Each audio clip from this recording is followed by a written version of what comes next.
माफीवर बोलताना म्हटलंय। यावरनं उद्धव ठाकरेंनी अजित पवारांवर निशाणा साधलाय। तुम्हीही हात हलवा आणि कर्जमाफीसाठी सही करा असं म्हणत ठाकरेंनी अजित पवारांवर निशाणा साधलाय।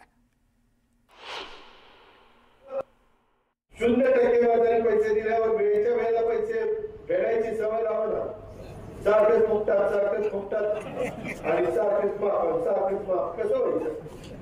असं नाही चालत। मी तुम्हाला जिथं आम्ही जिल्हा बँक, जिल्हा परिषद, राज्य सरकार, डीपीडीसी ज्यांनी कुणी मदत करायला पाहिजे ती मदत त्या ठिकाणी करेल, पण सारखीच मदत नाही। काय तुम्ही पण हातपाय हलवले पाहिजे।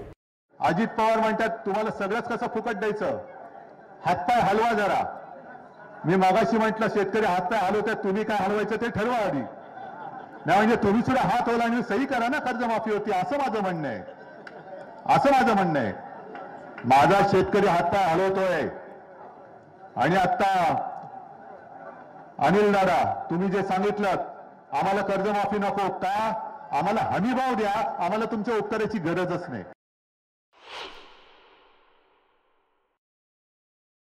नाहीये का तर म्हणे तसं संविधानात अशी तरतूद नाही, अशा गोष्टी कराव्या लागतात। मग संविधानात नसलेले उपमुख्यमंत्री सुद्धा नाहीयेत, म्हणजेच कोण आहे? एक अनर्थ मंत्री, एक नगर विकास मंत्री आणि तिसरे गृहकला मंत्री, घराघरात भांडणं लावणारे।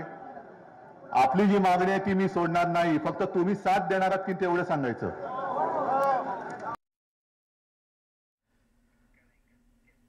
पुढे पाहूया, संपूर्ण जगाचं लक्ष लागून राहिलेल्या न्यूयॉर्क शहराच्या महापौरपदी भारतीय वंशाचे झोहरान ममदानी निवडून आलेत। ममदानी हे न्यूयॉर्कचे सर्वात तरुण आणि पहिले मुस्लिम महापौर आहेत। झोहरान यांचा जन्म आणि संगोपन युगांडातील कंपाला इथे झालंय आणि 7 वर्षांचे असताना आपल्या पालकांसह न्यूयॉर्कला स्थलांतरित झाले।